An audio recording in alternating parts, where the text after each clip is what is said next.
Ира, бля.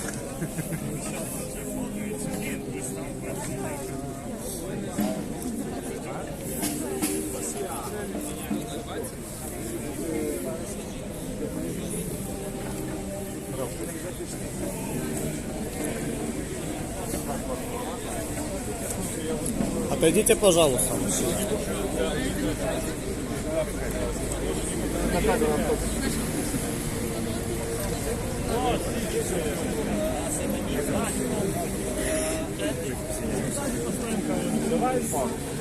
Я просто не знаю, кого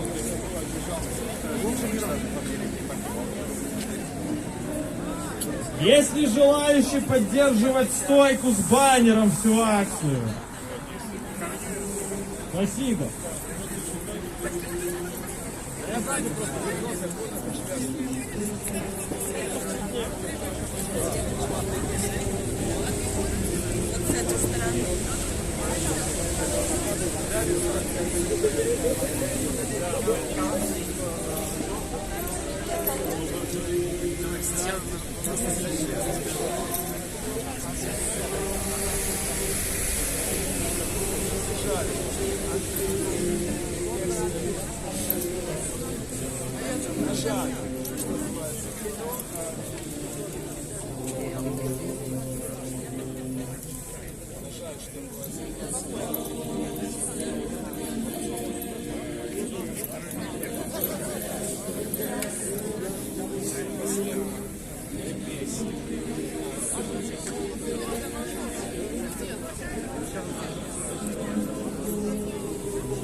Мандат.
Нам нужен один человек, а лучше два, который будет держать большой флаг. Подойдите, помогите, пожалуйста.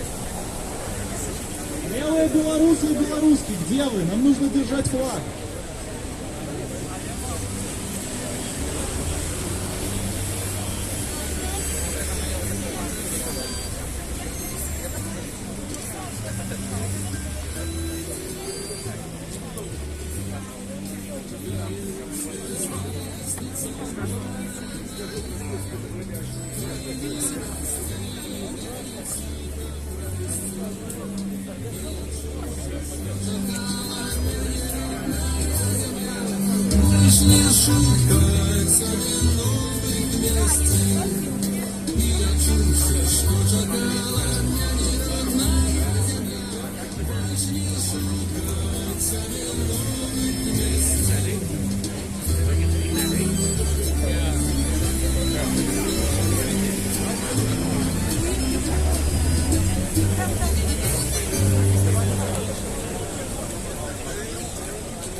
Починаєшся ранком, а неба нема.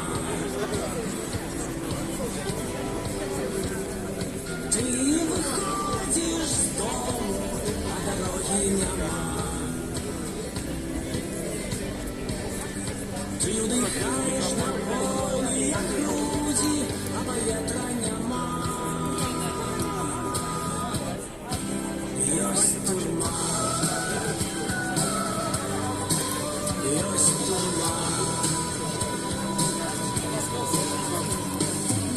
Натыкайся на стену, а она на тебе.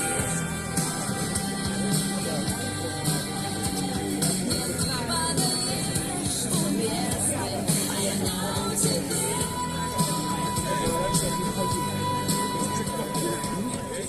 Всем здравствуйте! Живи Беларусь! Живи Беларусь! Живи Беларусь! Я очень рада всех видеть. Мы все рады друг друга видеть, думаю, живыми и здоровыми. Но сегодня у нас такой печальный повод для сбора нашего. 12 ноября была годовщина смерти Романа Бондаренко. Многие пришли к посольству. Спасибо вам за это. Я, к сожалению, сама не смогла там поучаствовать в этом. Вот. И сегодня мы решили вспомнить всех, ну, вернее, не так, это не всех, к сожалению, но многих убитых, многие загубленные жизни режимом Лукашенко. Сегодня у нас сейчас 2 секунды, технический момент. Сегодня у нас не запланирован открытый микрофон. Поясню почему. Потому что, так как у нас сегодня акция памяти, мы рассказываем о людях, которые вот здесь на плакате, и люди готовились рассказать о них, поэтому мы можем не успеть. Но в конце, если мы успеем, и еще никто не замерзнет, мы сделаем часть времени открытого микрофона. Потому что обязательно нужно вспоминать своих героев, обязательно нужно говорить о них. И поэтому в первую очередь мы уделим этому внимание. Здесь у нас присутствует Яна Шостак, которая летом проводила такой перформанс с минутой крика. И мы подумали, что сегодня как раз-таки это будет очень уместно, потому что мы все хотим плакать, кричать, рвать. Мы все хотим вернуть этих людей, но, к сожалению, это невозможно. И здесь у нас на акции сегодня еще присутствует студенческое сообщество, зазначення белорусских студентов, які проводили акцию там на плаце Замкова. И они тоже хотят немножко сказать об этом, кто не дошел к ним на акцию. И тоже мы им предоставим слово. Но, ребята, извините, в конце. Вы молодые, постоите немножко и померзнете. Ладно, это юмор. Я начну, пожалуй, говорить о убитых. Я очень извиняюсь, что я не готова говорить без подсказки. Но, во-первых, для меня это очень тяжело. Я сегодня готовилась и прям плакала над этим всем. Во-вторых, я немножко теряюсь на сцене еще. Спасибо вам за понимание.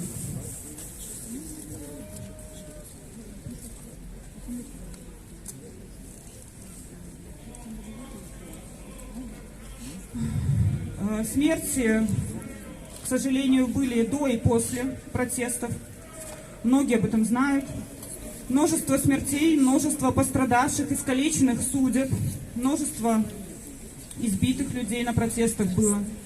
Но сегодня мы хотели бы вспомнить погибших людей, которые боролись с этой системой и погибли за свои убеждения. Все эти люди – герои Новой Беларуси, к сожалению, посмертно. Одной из первых жертв протеста в 2020 году стал Александр Тарайковский. 10 августа он, как и многие честные белорусы, вышел из своего дома, чтобы выразить несогласие с результатами выборов, и был убит сотрудниками ОМОНа. Когда этот смелый человек пошел навстречу к своим убийцам с поднятыми руками, они выстрелили в него в упор.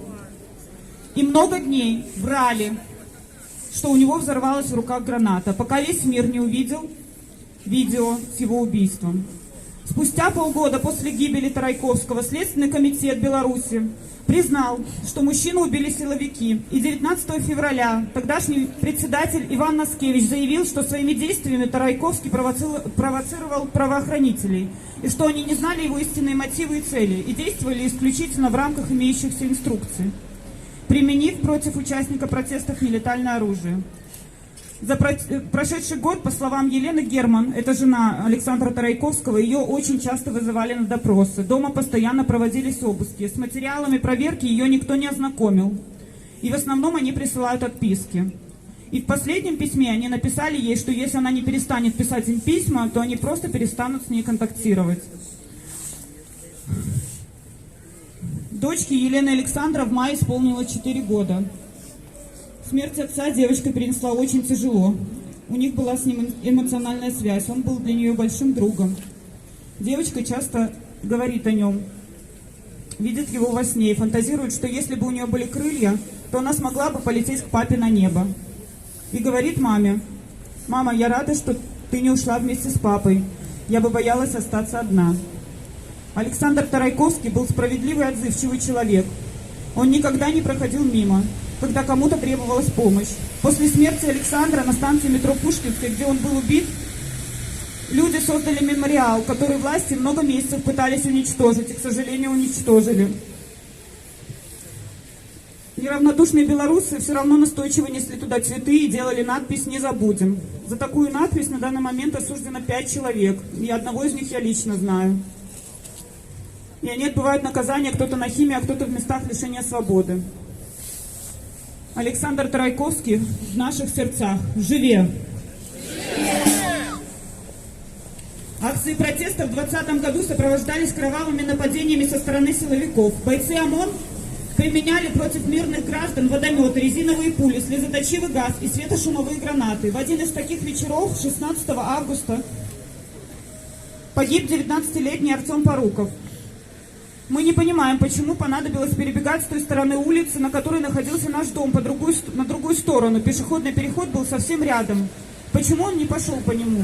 Мы думаем, что он попал под машину, пытаясь от кого-то убежать, сказала сестра Порукова. Артем Поруков, как и многие белорусы, стал, возможно, случайной жертвой событий, происходящих в Беларуси в августе 2020 года. Но от этого нам не менее больно. Сколько еще таких случайных жертв было, точно сейчас сказать невозможно. На сегодняшний день нет прямых доказательств связи Артема с протестами, но в условиях закона мы не можем отрицать этого и говорить достоверно. Поэтому в будущем мы обязательно это узнаем, но пока Артем Поруков в наших сердцах живе. 18 сентября белорусов повергла в очередной шок новость о том, что молодой парень Сергей Раченя облил себя бензином и поджег у здания Смолевического РУВД. К сожалению, 25 сентября Сергей скончался в больнице, так и не пояснив мотивов своего поступка. Хотя в официальной версии написано, что он сделал это исключительно по личным мотивам, не исключено, что события в Беларуси, которые происходили в августе, сильно повлияли на его восприятие реальности. К тому же до сих пор непонятно, почему Сергей выбрал местом своего самосожжения местное РУВД. Многие близкие таких людей просто боятся говорить о том, что этот человек связан с протестом, потому что, вот я только что говорила о жене Александра Тарайковского, ей просто не дают жизни. Сергей Раченя в наших сердцах живе. Александр Вихор. Александр Вихор – это житель Гомеля, который погиб просто в нечеловеческих условиях. Он был болен, его задержали. Долго родственники не знали о нем ничего. И у него была эпилепсия. Многие видели кадры из РУВД, как над ним издевались, как его били. Пока человеку было плохо, ему не вызвали скорую, и в итоге он скончался в больнице. Это молодой парень, который мог бы жить, который мог бы родить детей, мог открыть новый проект или сделать очень много чего хорошего. Олександр Вихор в наших сердцах живе. Дякую.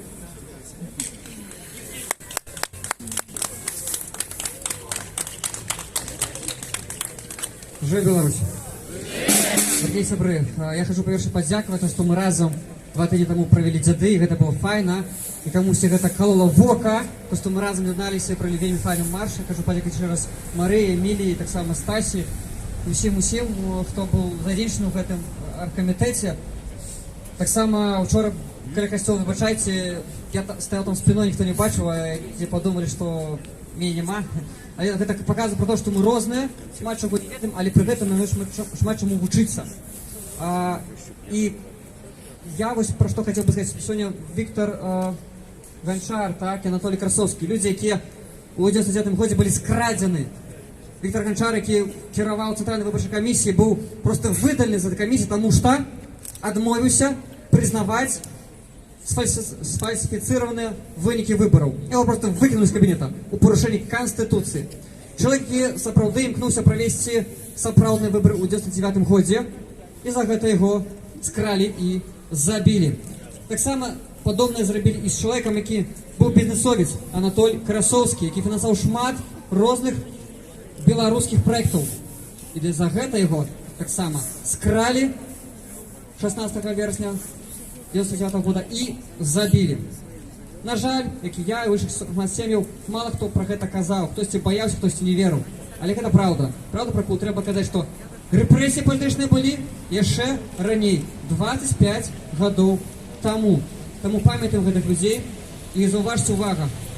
Рэжым забівае таленавітых, адукаваных і моцных людзей. І мы разам з вамі яму костка ў горле. Таму працягваем змагацца. Верым, можам,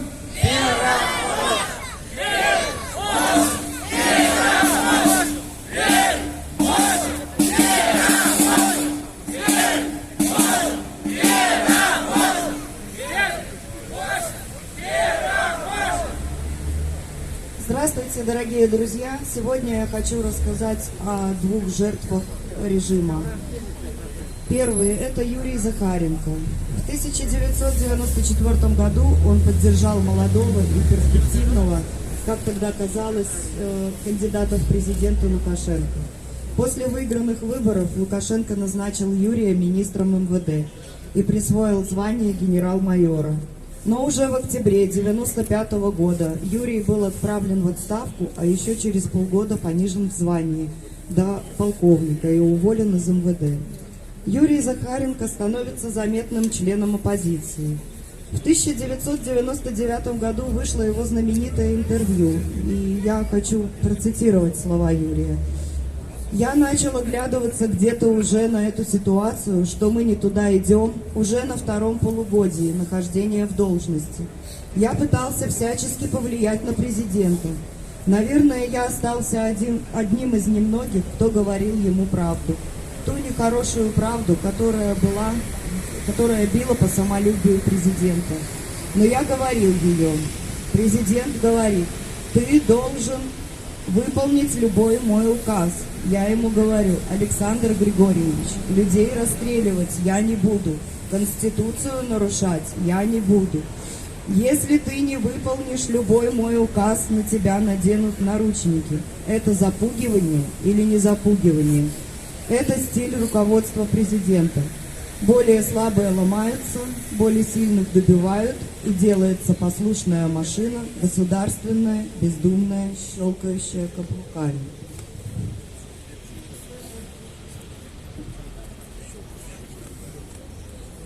— 7 мая 1999 года Юрий Захаренко направлялся домой, пропал в районе улицы Могилевской. Было установлено, что его похитила неизвестная группа лиц. было возбуждено уголовное дело, но ни похитителей, ни самого Юрия так и не нашли.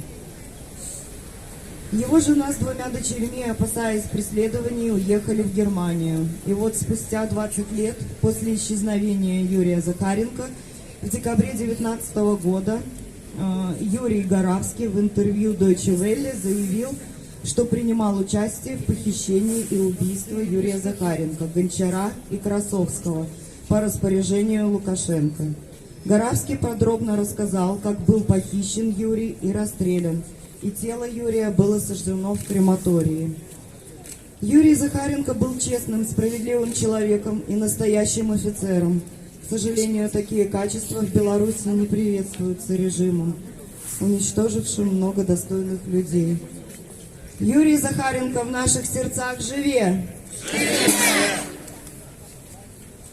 Александр Будницкий. Александру было 52 года. Работал на Минском заводе «Шестерен». Разведен, одно время жил в России, за пару лет до гибели приехал в Беларусь. Проживал в заводском общежитии. Последний раз живым Александра видели утром 11 августа 2020 года. Он еще спал, а после обеда должен был выйти на смену, но так и не появился на работе. Дома его тоже не было. Спустя несколько дней коллеги написали заявление в милицию о пропаже человека, а 31 августа узнали, Будницкого нет в живых. Тело найдено возле торгового центра Рига. Вечером 10 августа соседи Будницкого по блоку ездили к торговому центру Рига, где видели разгон протестов со стрельбой. Вернувшись, они рассказали об этом Александру. Они предполагают, что он мог пойти туда 11 августа, чтобы увидеть все происходящее своими глазами. В Следственном комитете сообщили официально, что Будницкий вечером 11 августа находился в сквере на улице Берестянской в состоянии сильного алкогольного опьянения. По вопросу свидетелей он попросил закурить, после чего ему стало плохо. Приехавшие медики констатировали смерть. Причина – острое отравление этиловым спиртом. Тут много нестыковок и возникает множество вопросов. Первое. По данным Следственного комитета, при погибшем были документы и мобильный телефон, но родственникам и коллегам о смерти сообщили только через 19 дней. Если личность была установлена еще 12 августа, почему не сообщили о смерти раньше? Второе. Улица Берестянская и торговый центр Рига – это два разных места, между которыми порядка 4 километров. Изначально по телефону сообщалось, что труп нашли возле Риги. Почему изменили местонахождение трупа в официальных документах? Третье. В Следственном комитете заявили, что телесных повреждений на теле Будницкого обнаружено не было. Подтвердить или опровергнуть эту информацию, увы, невозможно. Эксперт отмечает, что спустя столько времени труп разложился, выявить конкретные повреждения крайне сложно. Почему так затягивали с экспертизой? Много вопросов, на которые мы вряд ли получим ответы. И чем дальше, тем больше загадочных смертей. Александр Будницкий в наших сердцах живе! Я требую признать Лукашенко террористом и призвать к ответу за отобранные жизни и сломанные судьбы. А так как он себя, можно сказать, назначил главнокомандующим, то трибунал гражданину Лукашенко.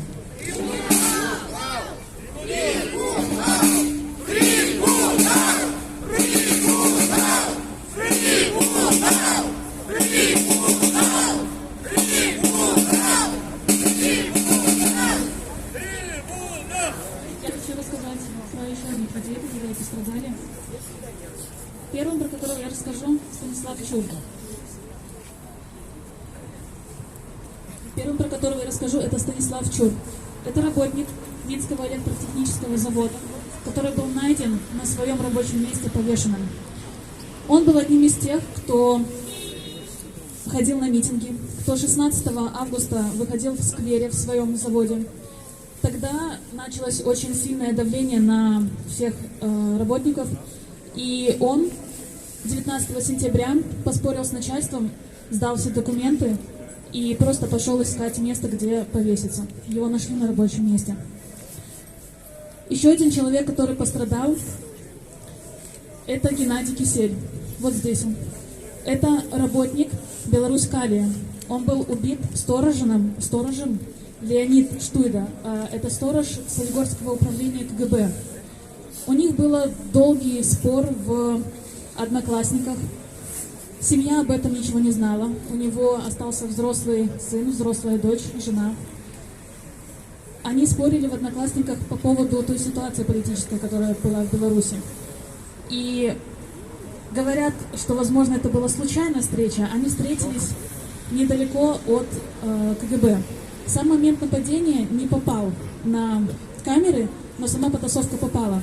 Он был убит садовыми ножницами.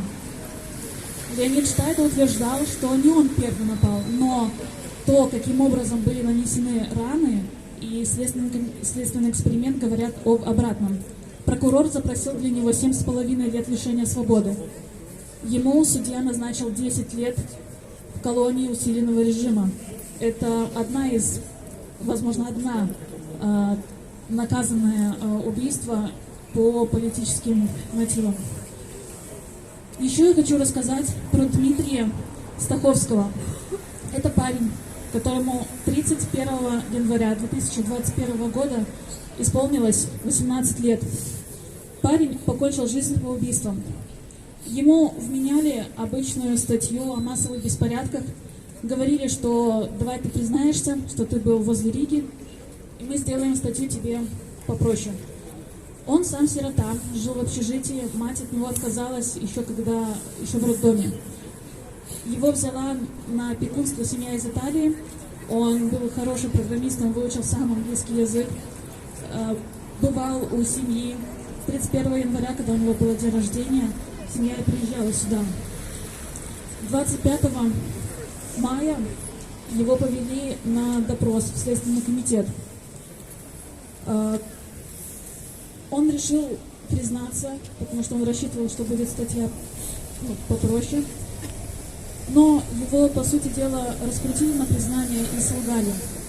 Он пошел с адвокатом, пробыл 5 или 6 часов в Следственном комитете, а затем оказался на 16 этаже «Маяка», откуда он просто решил упасть вниз. И он написал предсмертную записку. Я бы хотела ее прочитать вместе с товарищем, а также он прочитает на польском, сначала на русском. Вина тому стал Следственный комитет. Уже не секрет, что у меня была уголовная статья 293, часть 2, вкратце за митинги. Если бы на меня не продолжали морально давить, думаю, я бы не решился на такой ужасный поступок, как суицид. Но мои силы были на исходе. И, как вы можете видеть, я не справился. Да, мне много кто говорил: не переживай, друг, все будет хорошо. Не думай о плохом, плохие мысли прочь. Однако легко говорить, пока сам не окажешься в таком положении. Очень сильно сожалею о том, что прожил так мало. А ведь еще пару лет назад строил планы на будущее, что поеду снова за границу, буду там жить и работать. Но жизнь, она ведь такая непредсказуемая. Или думаете, я когда-нибудь мог подумать, что буду стоять перед таким выбором? Тяжелым выбором. Поэтому сказать, что суицид — это решение всех твоих проблем, не могу. Нет, друзья, это неправильный выбор. Это самое, что не есть, ужасный выбор. Живите, жизнь надо ценить. Она у вас одна, и другой у вас уже точно не будет. В завершении моей предсмертной записки хочу выразить огромную благодарность моим друзьям, знакомым и просто тем людям, которые встречались на пути моей короткой жизни. А также спасибо тем людям, которые мне на протяжении многих лет помогали. Все вы невероятные, и я всегда всех любил. Любил помогать и делать добро, чтобы, уходя на тот свет, оставить хоть что-нибудь от себя, хотя бы кусочек доброты. Будьте чутка теплее и вообще живите на позитиве. А сейчас я хотела прочитать на польском.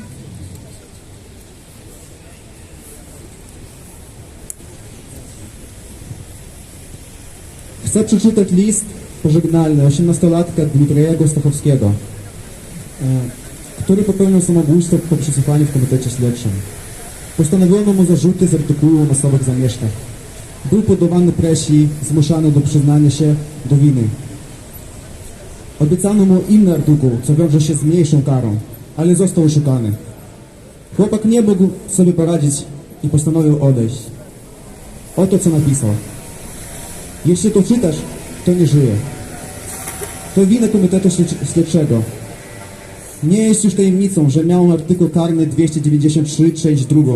Za demonstrację, krótko mówiąc. Gdyby nie wywierały na mnie ciągłej presji moralnej, nie sądzę, że odważyłbym się na tak straszną rzecz jak samobójstwo. Ale moje siły były na wyczerpaniu. I jak widać, nie dałem rady. Tak, wiele ludzi mówiło mi, nie martw się stary, to będzie w porządku. Nie myśl o tym negatywie. Odsuń złe myśli. Jednak łatwo to jest twierdzić, dopóki sam się nie znajdziesz w takiej sytuacji. Bardzo żałuję, że pożyłem tak krótko. Jeszcze kilka lat temu miałem plany na przyszłość, że znów wyjadę za granicę i będę tam żyć i pracować. Ale życie jest tak nieprzewidywalne. Czy myślicie, że kiedykolwiek pomyślałem, że będę stał przed takim wyborem? Trudnym wyborem. Więc nie mogę powiedzieć, że samobójstwo jest rozwiązaniem wszystkich twoich problemów. Nie, przyjaciele. To zły wybór. To najgorszy z możliwych wyborów. Żyjcie. Musicie doceniać życie. To jedyne, jakie macie i nie będziecie mieli innego. Na koniec mojego listu pożegnalnego chcę wyrazić ogromną wdzięczność moim przyjacielom, znajomym i po prostu tym ludziom, których spotkałem w moim krótkim życiu. Dziękuję również wszystkim osobom, które pomagały mi przez te wszystkie lata. Wszyscy jesteście niesamowici i zawsze wszystkich kochałem. Lubiłem pomagać i czynić dobro. Tak, że kiedy przejdę na tamten świat, będę mógł zostawić coś z siebie. Przynajmniej odrobinę dobroci. Bądźcie trochę bardziej mili, ogólnie rzecz biorąc. Żyjcie pozytywnie. To ostatnie słowa 18-letniego chłopaka, który postanowił skończyć swoje życie samobójstwem. Nie potrafię sobie wyobrazić, jak się wtedy czuł w tym momencie. Nikt nie wie, ile jeszcze takich śmierci było po wyborach w Białorusi. Wszystko, co możemy teraz zrobić, to wspierać się nawzajem i być solidarnymi. Białoruś będzie wolna.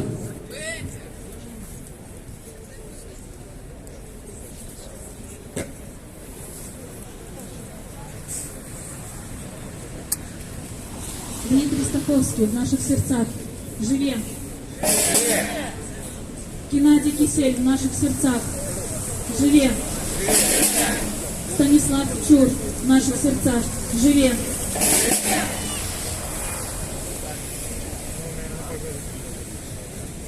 Я хотела бы рассказать о Константине Шишмакове. Это один из моих земляков. Родом он с Брестской области, но в последнее время он жил в Гродненской области. Он был историком и работал директором военно-историческом музее имени Багратиона. На момент смерти ему было 29 лет. Он участвовал в избирательной комиссии. После подведения итогов выбора о голосовании он отказался подписывать протокол. Позже он позвонил жене, где рассказал о том, что он не будет подписывать этот протокол и что за него расписались. После он ушел в отпуск. Через неделю вернулся. 15 августа он позвонил жене в последний раз и сказал ей, что здесь больше он работать не будет.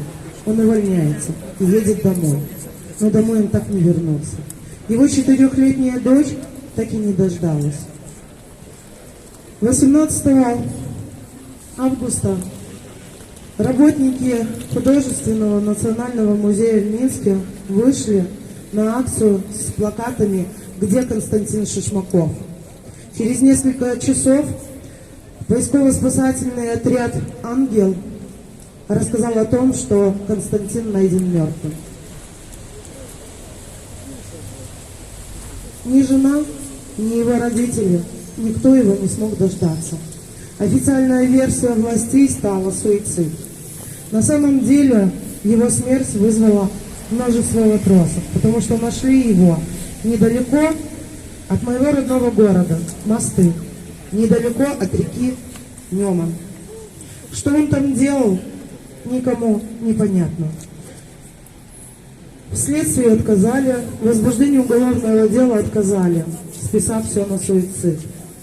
Константин Шишмаков в наших сердцах. Еще я хотела бы рассказать об одном своем замечательном, великом земляке Витольде Ашурке.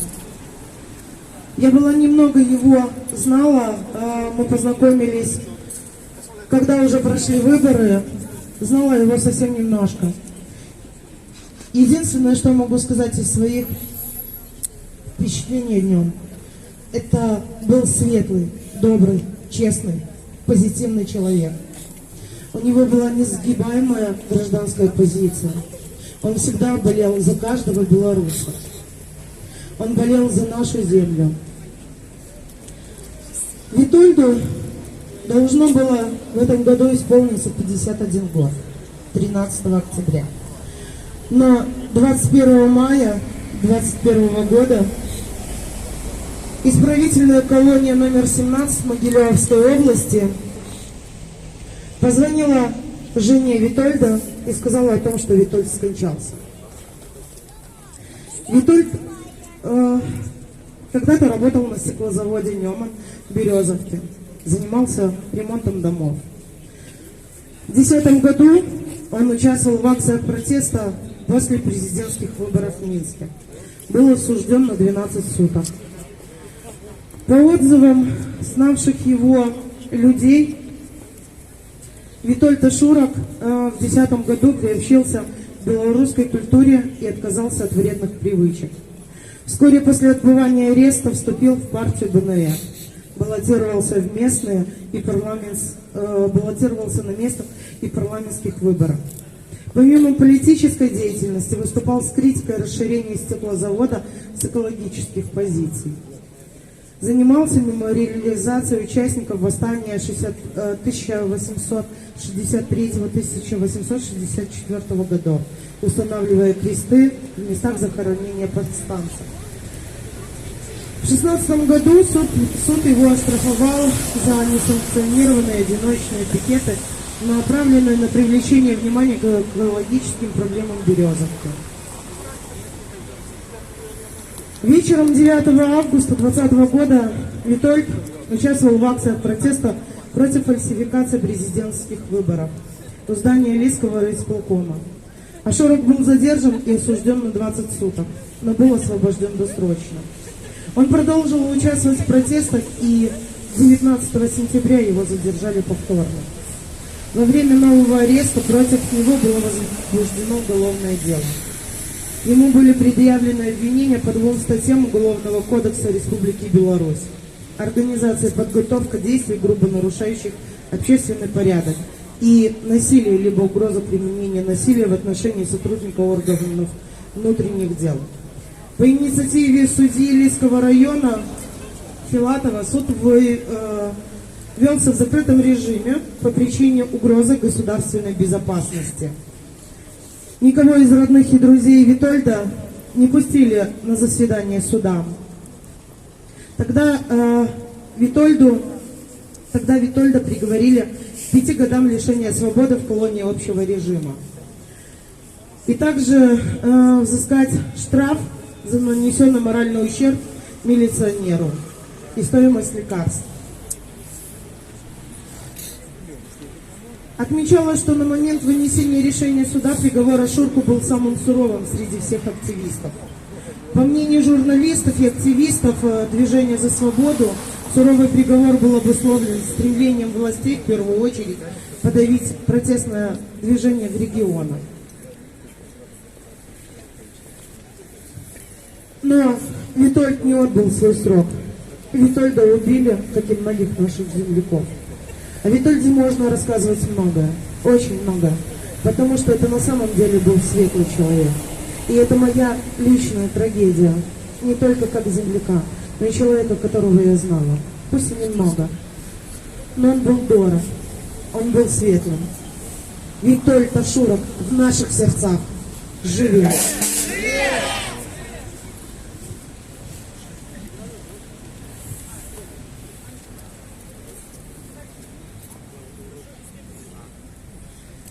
хочу рассказать про Дениса Кузнецова. Вот фотографии Денис Кузнецов. Денис Кузнецов, минчанин. Ему было 41 год. Прошлое Дениса Кузнецова не совсем точно известно. Говорят, родственники говорят, что он когда-то работал начальником тюрьмы. Но в последнее время он не работал нигде. И как он оказался на окресте на 28 сентября 2020 года, никто не знает. Все родственники и друзья говорили, что он не участвовал в протестном движении. Но 28 октября он оказался в СИЗО Окрестина. 29 октября из СИЗО Окрестина его забрала скорая помощь. Я хочу прочесть, какие травмы были у Дениса Кузнецова. Я прочту, потому что я не сама.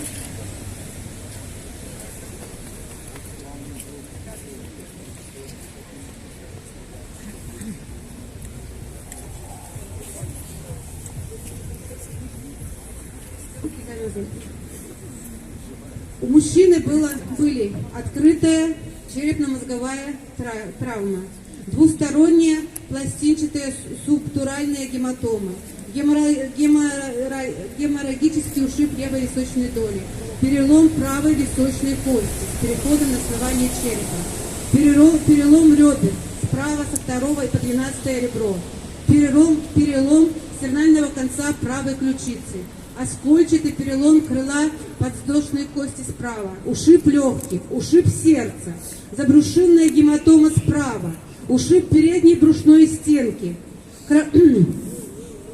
кровоподтек мягких тканей и проекция гребня подвздошной кости справа, кровоподтек по лопаточной линии в области верхней половины грудной клетки справа. Я просто прочла, какие были травмы. Я хочу сказать, что сказали работники изолятора. Они сказали, что он упал со 2-го яруса, со 2-й полки в тюремной камере. Это понятно, что такие травмы человек не мог получить тот человек, который упал со 2-й полки. Я понимаю, могли быть просто ушибы, но естественно, что это все неправда. И 29 октября его забрали сразу на ИВЛ в реанимацию. 29 сентября и 3 октября он умер. По дороге скорой помощи он успел сказать ребятам в бригаде скорой помощи, что его били милиционеры. Поэтому это, по-моему, очевидно, что его убила фашистская хунта. И Денис Кузнецов в наших сердцах живее. Еще я хочу рассказать про Рому Бондаренко. Здесь, конечно, уже сказать ничего нового нельзя, вы все знаете. Рома родился в Нижневартовске. Он очень любил с детства рисовать. Он занимался плаванием, занимался теннисом, баскетболом. Он часто приезжал в Минск летом с матерью на каникулы. В 16 лет он поступил в Минске в Академию художеств, в колледж. А после окончания он поступил в Академию, и они с матерью переехали жить в Минск. Он служил в армии, вернулся домой, здоровым, невредимым. 12 ноября, ровно год назад, Рома увидел, что у него во дворе незнакомые люди не в форме, без опознавательных знаков, срезают бело-красные ленты. Он написал в чате своего двора: «Я выхожу». И он вышел. Он вышел последний раз. Он вышел никуда, он вышел в вечность. Его стали на улице избивать. Он всего лишь сделал замечание людям, которые срезали бело-красные ленты. Он им всего лишь сделал замечание. Мы все прекрасно знаем, кто были эти люди. Байпол уже опубликовал много сливок. Мы знаем эти имена этих бандитов. И мы обещаем, что мы обязательно, Рома, за тебя отомстим. Потому что Рома вышел за всех нас. Рома вышел за каждого из нас, который стоит здесь. Рома вышел за всех тех, которые сейчас находятся в Беларуси. Поэтому мы должны бороться до конца. Приехать домой. И только мы, живые очевидцы и свидетели того, что творилось дома, мы всех должны наказать. Рома Бондаренко в наших сердцах живее! Живе Беларусь! Живе Беларусь! Живе Беларусь! Живе Беларусь! Живе Беларусь! Живе Беларусь! Живе Беларусь!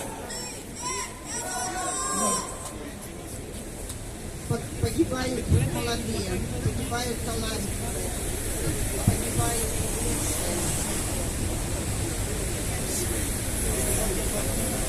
Ребята, погибают молодые, погибают талантливые, погибают умные, погибают лучшие. И от этого, наверное, очень болит сердце.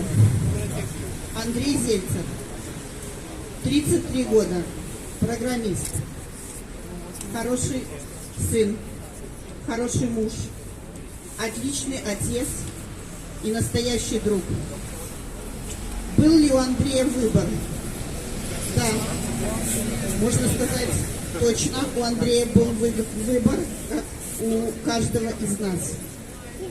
Трагически погиб с оружием в руках. Но он исполнил мечту миллионов белорусских мужчин и даже женщин. Безнаказанность, неимоверная жестокость, тупизм силовых структур заставляет нас, белорусов, примерять роль Андрея Зельцера на себе. Андрей – мужчина. Андрей – свободный человек. Андрей – воин света. Герои не погибают. Герои живут столько, сколько мы помним о них. Андрей, живе! Живе!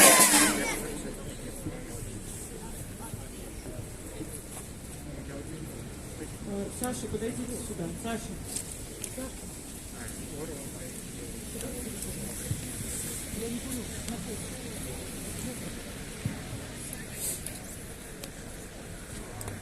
Нам досталась честь сегодня вспомнить Никиту Кривцова и Сергея Щетинко.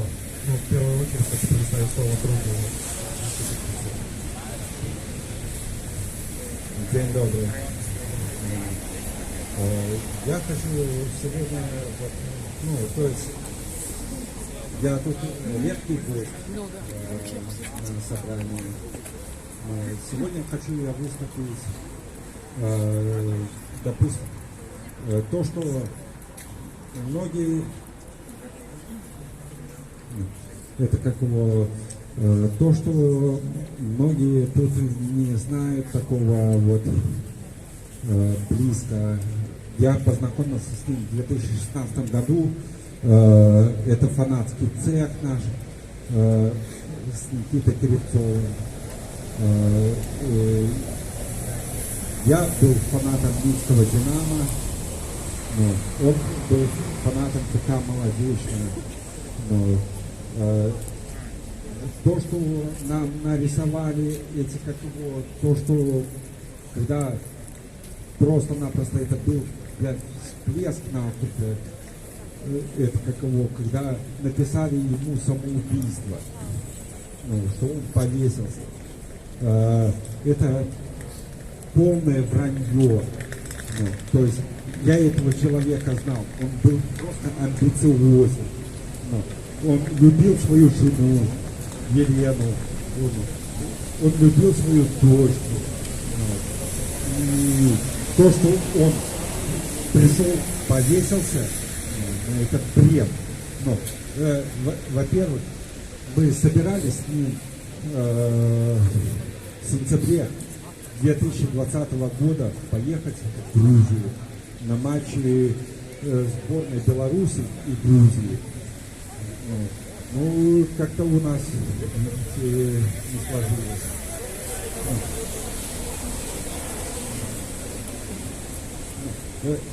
Этот человек, это просто-напросто, он был просто-напросто посвящен своей семье. Он любил свою семью. Мне пришлось просто познакомиться. В 2016 году это Динамо Киев и Манчестер Сити основали. Мы с ним познакомились просто очень серьезный был человек. Спасибо, спасибо.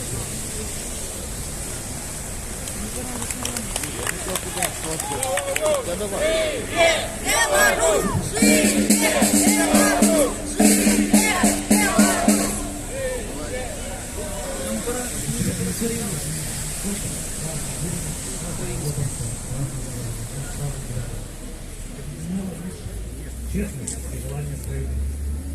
Сергей — состоявшийся семьянин, глава семьи, любящий муж и отец. В возрасте 37 лет он не боялся выйти на улицу и отстоять свой голос, голос своей семьи. За что был и подвергнут административному аресту. Во время административного отбывания административного ареста был специально заражен COVID-19. Я проходил это, я точно знаю, что это так было. И ни один человек пострадал и после этого потерял здоровье, либо же как и он,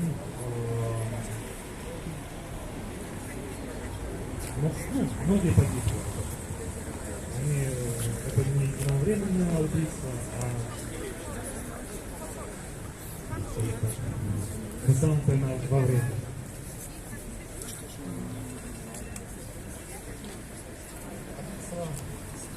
С декабря 2020 года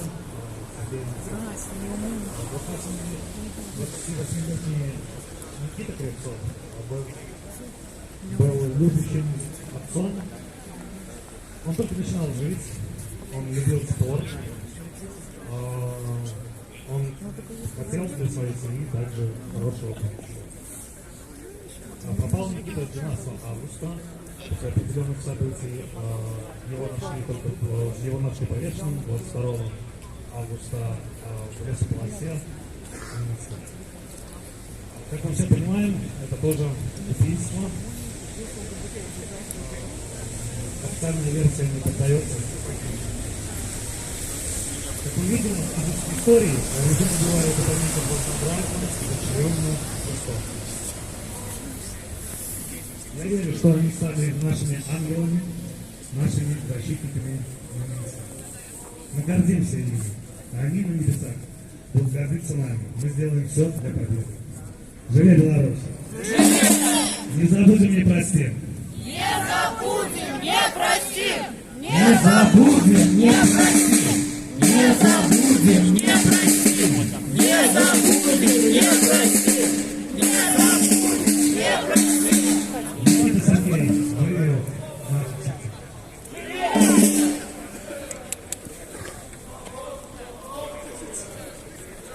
Добрый вечер, шановные белорусы. Я хочу рассказать о еще одном. Это Геннадий Шутов. Он гражданин Республики Беларусь, уроженец города Бреста. Ему на момент смерти было 44 года. У него осталась жена и 5 детей. Геннадий Шутов, со слов его друзей и родственников, был очень справедливым, очень честным, очень светлым человеком. 11 августа 2020 года Геннадий Шутов вышел на акцию против фальсификации выборов в Республике Беларусь.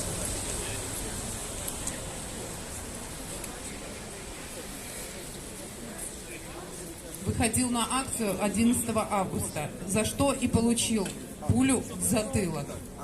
19 августа он скончался в Минском госпитале военном, не приходя в сознание. На сегодняшний день не открыто ни одно уголовное дело в отношении убийства Геннадия Шутова. Однако он был признан посмертно виновен в своей же смерти. А капитан милиции Гаврилов был удостоен различными почестями и принял в подарок от диктатора Лукашенко коттедж, чтобы все понимали, как может быть в Беларуси. Второй активист – это Роман Решетский, тоже гражданин Республики Беларусь, уроженец города Бреста, 42 года. У него осталась жена и 4 детей. Роман Решетский был активистом, всячески помогал задержанным, организовывал транспорт, передачи, следил за судами над активистами. 4 декабря Роман умер у себя дома. У него остановилось сердце. На кону в квартире у Романа проводилась опись имущества. Описывалось его имущество за его жизненную позицию, за его несогласие в связи с тем, что был задержан, и впоследствии ему выписывались штрафы. Роман был подавлен после описи, так как особо-то и денег не было с такой большой семьей. Переживал. Может быть, это и спровоцировало остановку его сердца. Поэтому вечная память нашим героям и в наших сердцах. Живе Беларусь! Живе!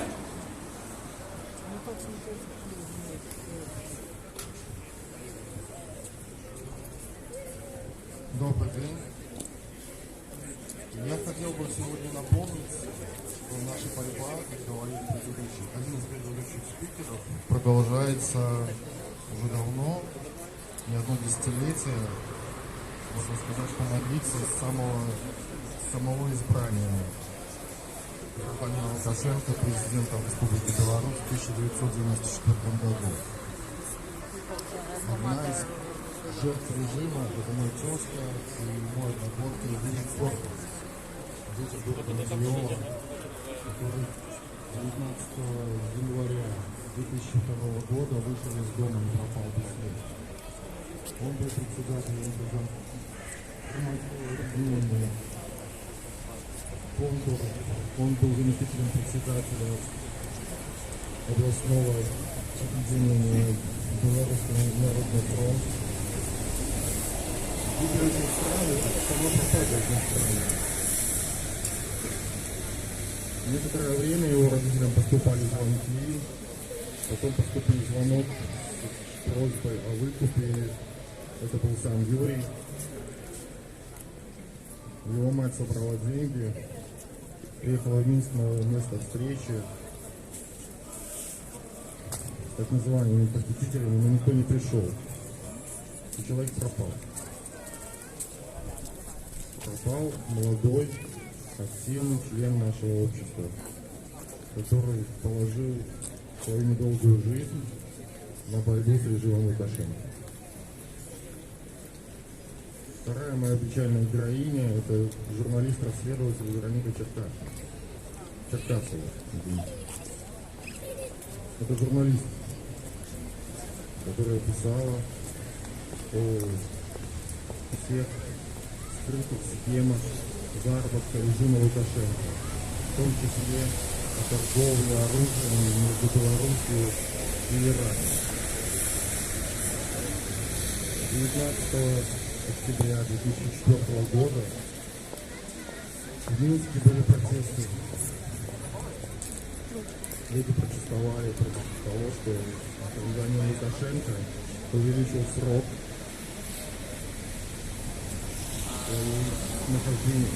своего нахождения у власти в Республике Беларусь.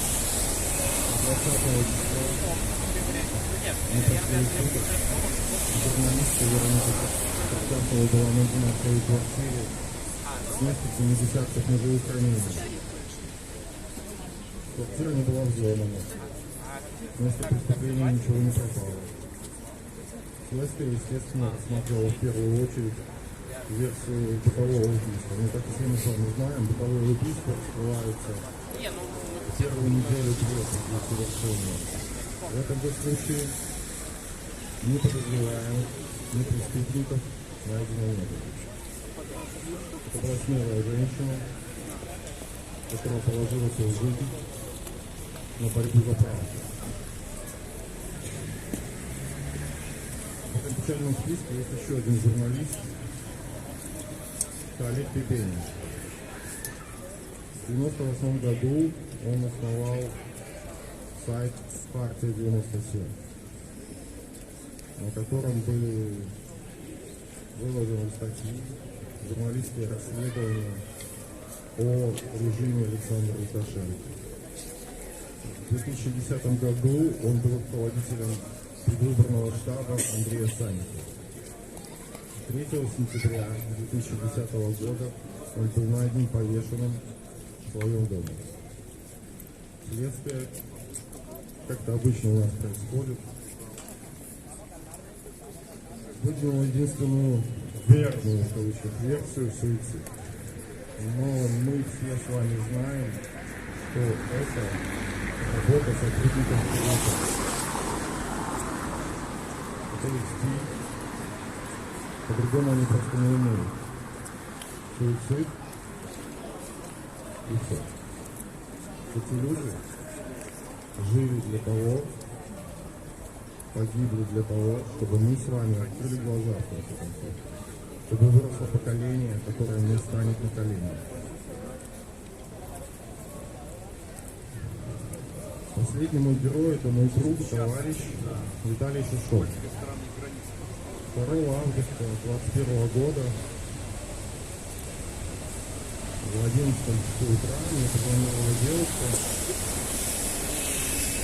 и сказала, что Виталий вышел на прогулку, на пробежку свою ежедневную не вернулся. И я приехал в то место, где мы проживали, мы пошли искать его в лес, потом организовали поиск, вызвали полицию. Первый день мы ничего не нашли. На вторые сутки мы вышли в 5 утра. Никто не спал. Близкие друзья знакомых. Ну, в начале 8-го мы нашли тело Виталия, повешенное в лесу. Виталию было 26 лет. Я год знал этого человека. Мы вместе занимались различными волонтерскими, активистскими движениями в Киев, Украина. Это был очень добрый, практичный парень. Следствие очень много вопросов. Я надеюсь, что когда-нибудь украинское правосудие дойдет до того, что наконец-то ответит нам на некоторые из них. Но пока следствие в Украине не готово признать это однозначно политическим убийством. Ввиду своего экономического режима самого дохода. Мы должны помнить и помнить о том, что все эти жертвы принесены для нашего будущего. Мы не можем остановиться. Просто не можем. Живи Беларусь!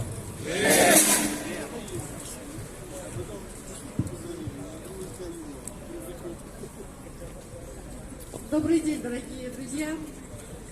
Сегодня мы встретились, чтобы почтить память тех людей, которые умерли в борьбе за нашу страну, за нашу свободу. Я хочу сказать несколько слов про Олега Бенина и про Павла Шеремета. Те люди, результатами работы которой мы пользуемся до сих пор. Олег Бенин был основателем сайта «Хартия 97».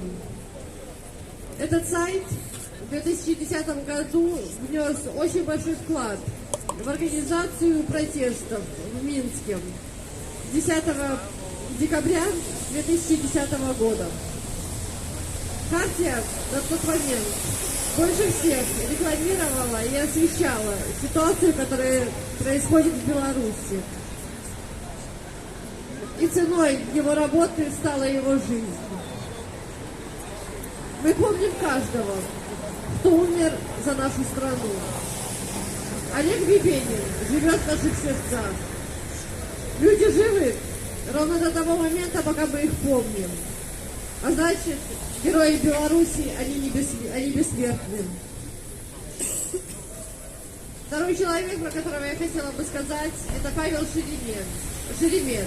Это тоже журналист, политолог, гражданский активист. Его убили не в Беларуси, его убили в Киеве. Загадочных обстоятельств его смерти вообще не было. Он умер в результате взрыва машины, которая ему не принадлежала. Эта машина принадлежала руководителю «Украинской правды» Алене Притуле. Но умер в ней Павел Шеремет. Он боролся за свободу слова в Беларуси, в Украине, в России. И умер он относительно недавно, в 2016 году. Но каждый белорус, русский или украинец знает это имя. И каждый знает, что если бы он не пытался сделать свободу слова легальной во всем постсоветском пространстве, его бы просто забыли.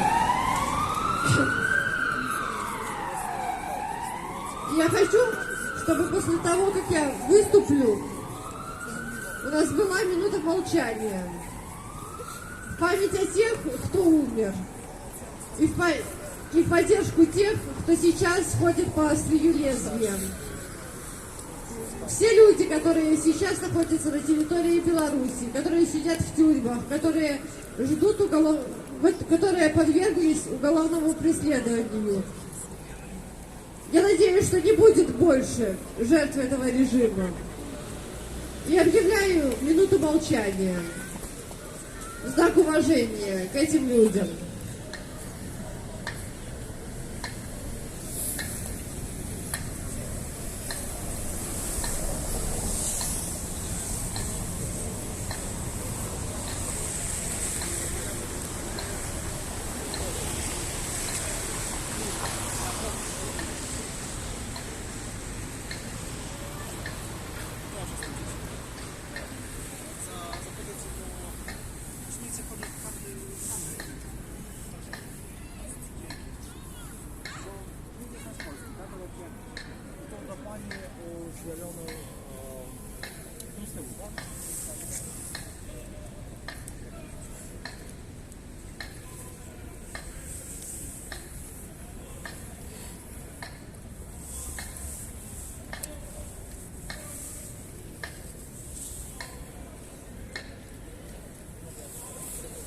Живи Беларусь! Живи! Живи Беларусь! Живи! Живи Беларусь! Живи! Беларусь! Живи! Беларусь! Живи!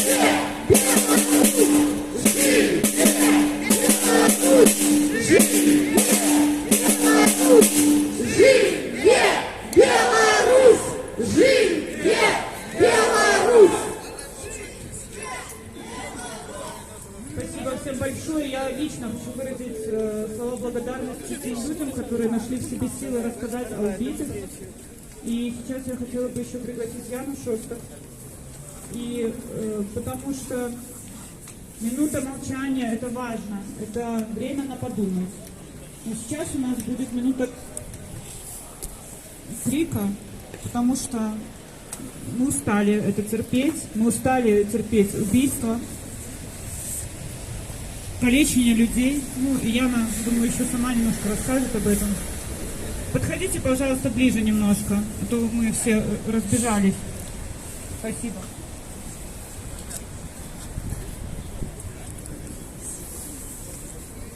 Я узнала, что у меня есть огромная семья.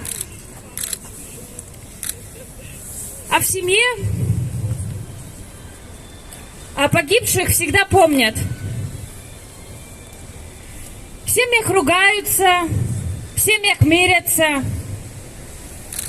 В семьях все мы разные. Но самое главное, что мы всегда, несмотря ни на что, несмотря разные разногласия, разные взгляды, мы все вместе. Предлагаю вам после марша попробовать отозваться хотя бы к одной семье из погибших людей.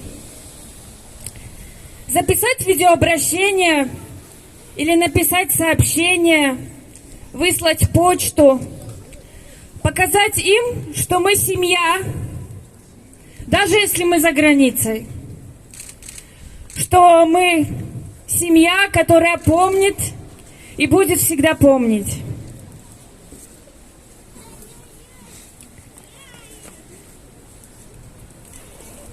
Drogie Polki i Polacy, osoby przechodnie, które teraz to słyszycie i teraz to widzicie, może nie rozumiecie po rosyjsku czy po białorusku,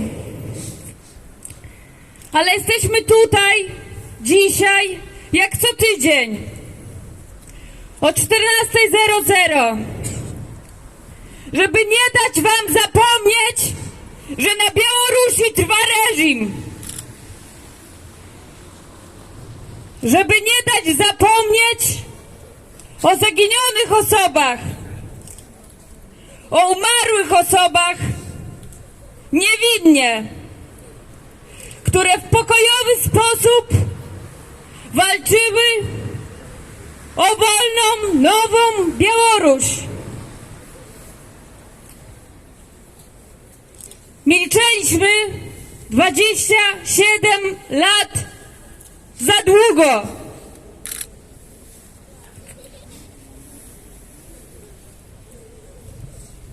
И это неправда, что минута крика была летом. Она проходит каждый день благодаря неравнодушным людям. В 18:00 в разных точках Польши и не только, чтобы иметь надежду на то, что из минуты крика, рожденной из отчаяния и бессилия, она превратится в минуту крика силы и надежды. Zapraszam wszystkich долучиться. Zapraszam wszystkich dołączyć do minuty krzyku dla Białorusi za każdą zaginioną osobę, za każdego политвязня,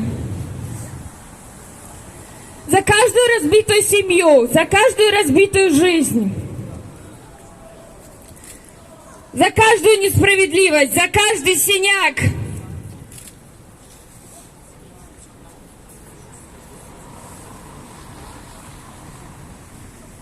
Прошу набрать вдох.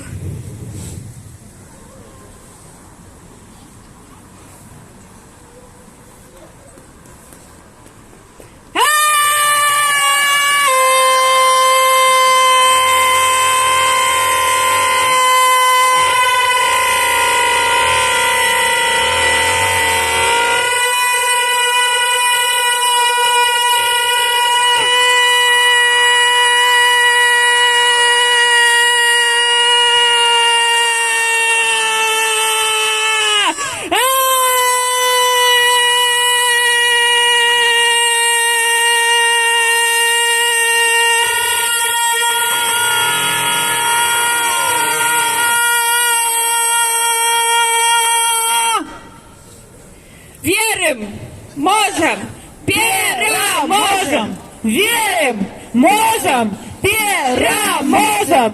Верим, можем, переможем. Верим, можем, переможем. Живи Беларусь! Живи! Живи Беларусь! Живе! Живе Беларусь! Живе! Дякую. Дякую вам. Хотела вам всем поблагодарить, каждому из вас. Каждый из нас присоединяется к нашей общей цели по-разному. Кто-то благодаря тому, что быстро осваивается тут в Польше, становится на ноги. Кто-то благодаря тому, кто приходит раз в воскресенье сюда на митинг. Кто-то благодаря тому, кто подземно помогает другим переезжать из Беларуси в Польшу. Кто-то помогает тем, кто пишет письма политвязням. Кто-то помогает тем, что просто рассказывает о Беларуси на других языках, в разных странах. Кто-то показывает свое присутствие в медиах. Важно помнить, что каждый жест важен и нужен. И чтобы мы все делали то, что мы можем в том месте, где мы есть, и с теми ресурсами, которые с нами. Браво вам! Живи! Сейчас я хотела бы пригласить юриста НАУ. Мы каждый раз на петиции говорим про официальное непризнание Лукашенко, и также вы здесь можете видеть QR-код. Мы собираем подписи, и 16 ноября будем вручать в МИД Польши наши подписи, которые собрали. Михаил, можно вас?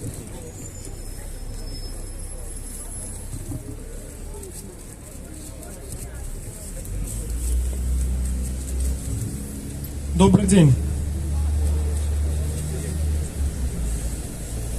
Мы собрались тут, каб ушанаваць суайчыннікаў.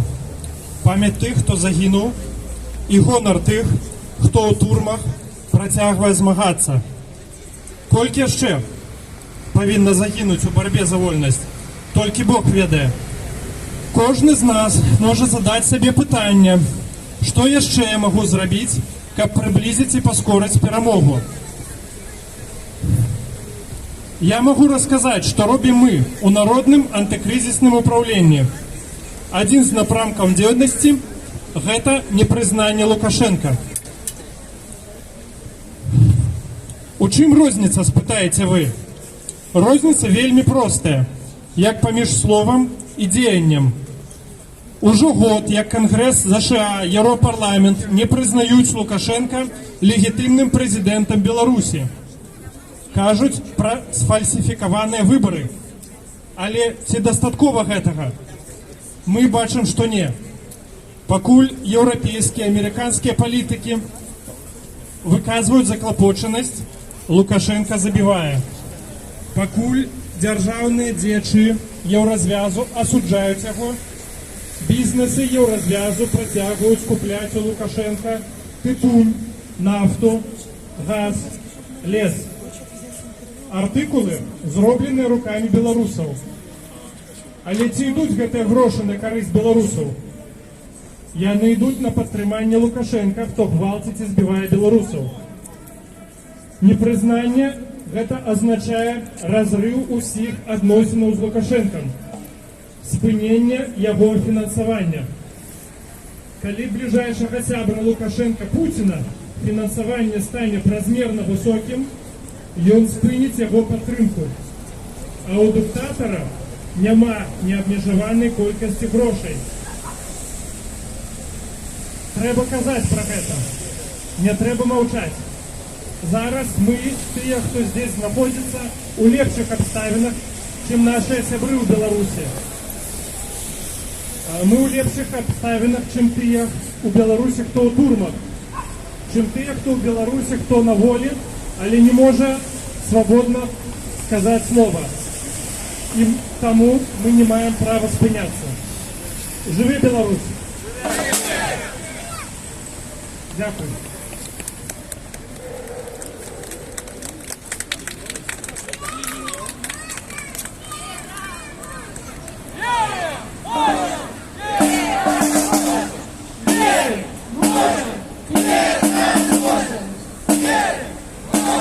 Yeah!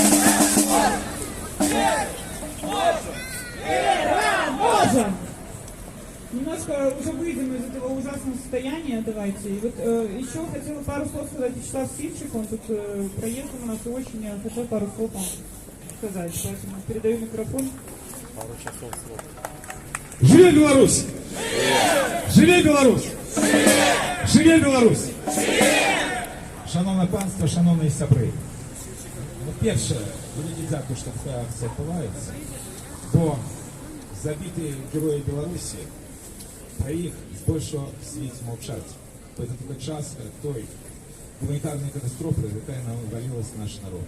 Я передаю вам привітання з Києва, білорусів, які так само, як і ви, не здалися і змагаються за Білорусь на чужині.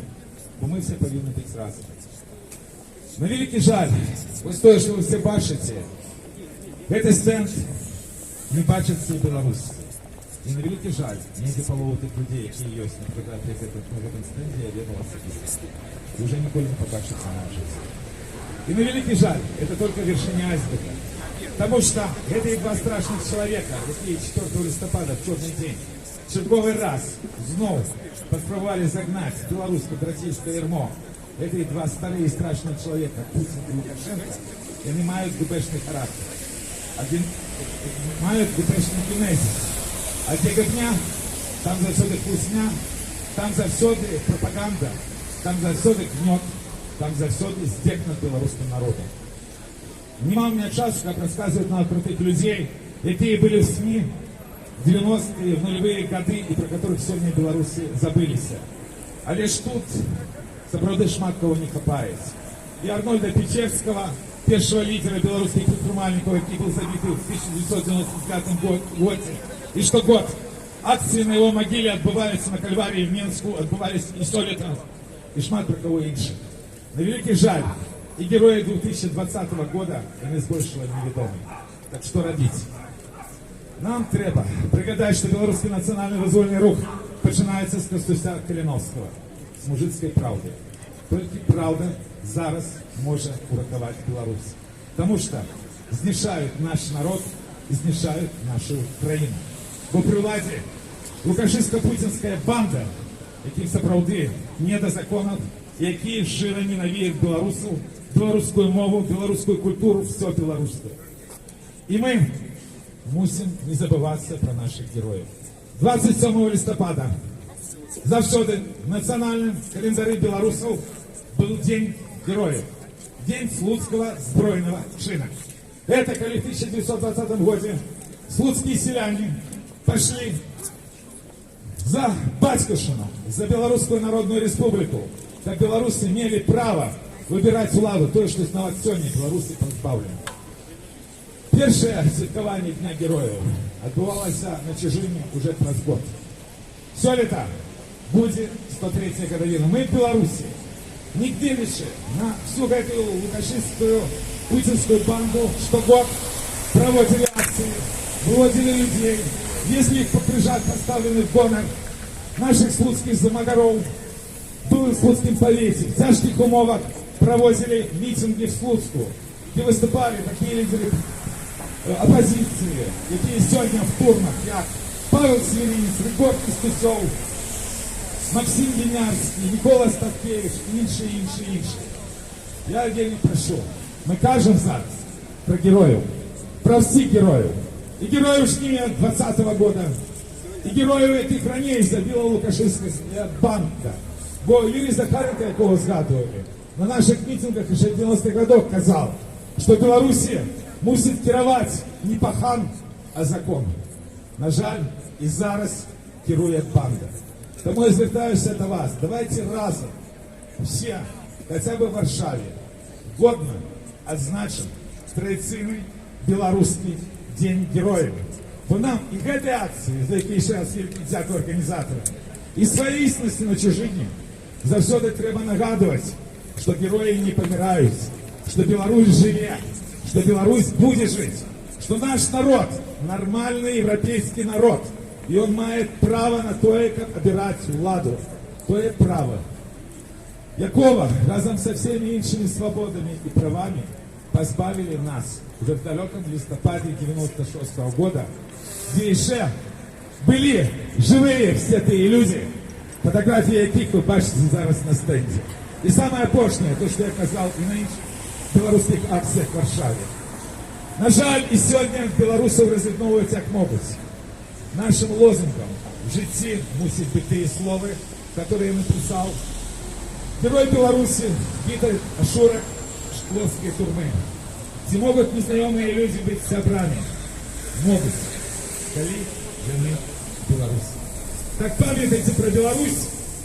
Тримайтеся разом. Будьте разом. Бо Беларусь жила, живе и будет жить. Живи Беларусь!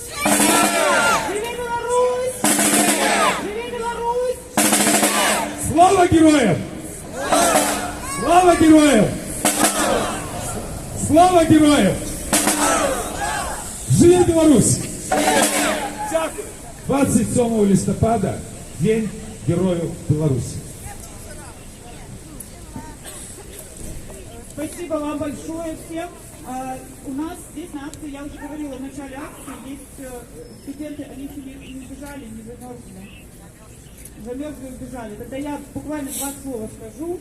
12 ноября был не только день смерти да, Романа Бондаренко, но это был черный день для студентов Беларуси.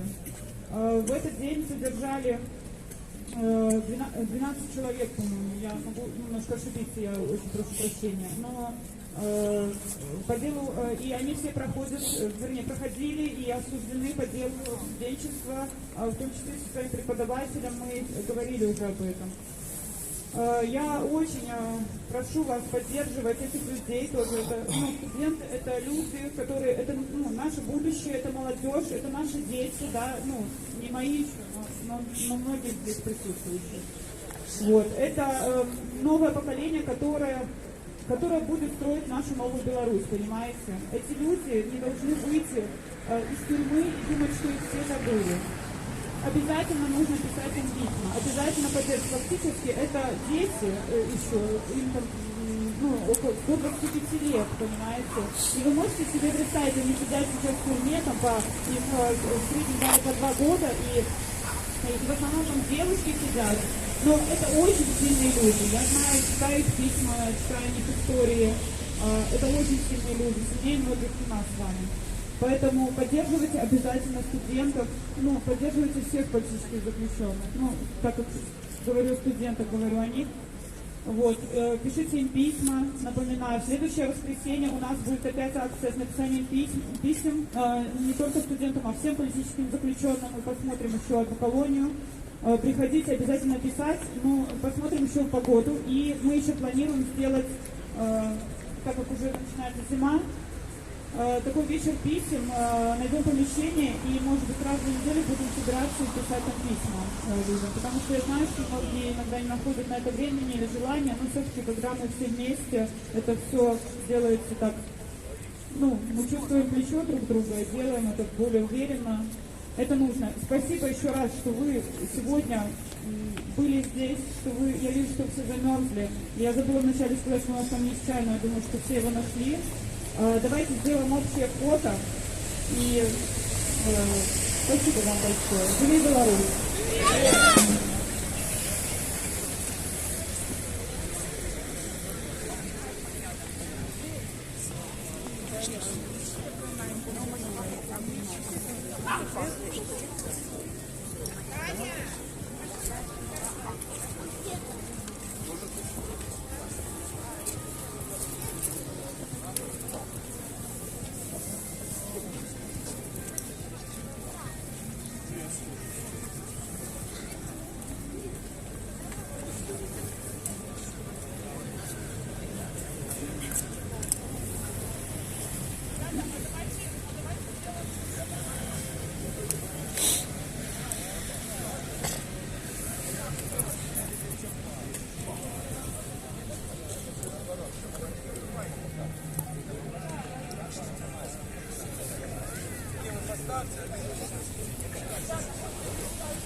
Авария!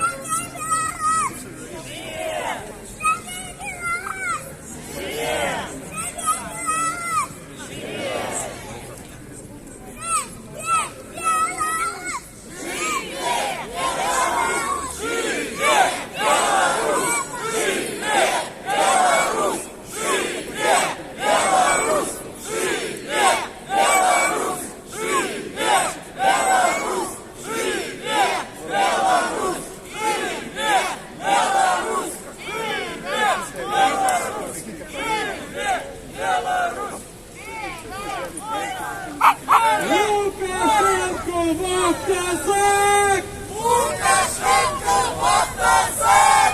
Ермошину вот казак!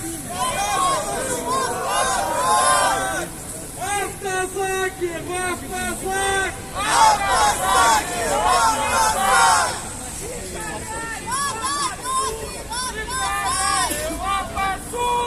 Лукашенко террорист! Лукашенко террорист! Лукашенко террорист! Лукашенко террорист! Лукашенко террорист! Лукашенко террорист! Протест! Заглохни! Когда диктатор сдохнет! Протест!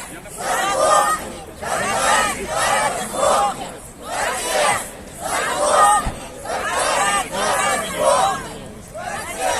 Заглохни! Минск! Варшава! Ура! Право! Минск! Варшава! Ура! Право! Минск! Варшава! Ура! Право! Минск! Варшава! Ура! Право! Мы разом! Ослуга! За нами перемога! Мы разом! Ослуга! За нами перемога! Мы разом! Ослуга! За нами перемога! Мы разом! Ослуга! За нами перемога! Не забудем, не простим! Не забудем, не простим! Не забудем, не простим!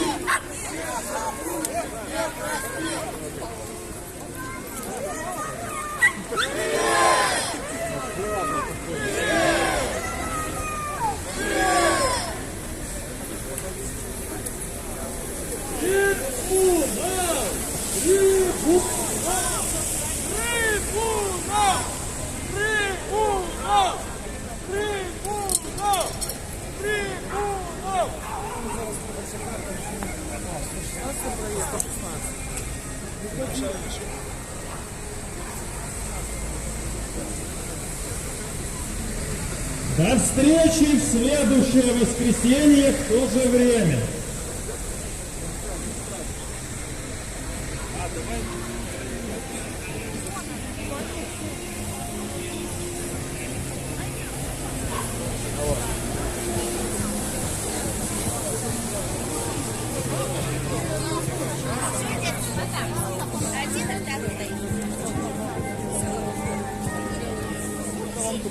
Повозить, когда сможете.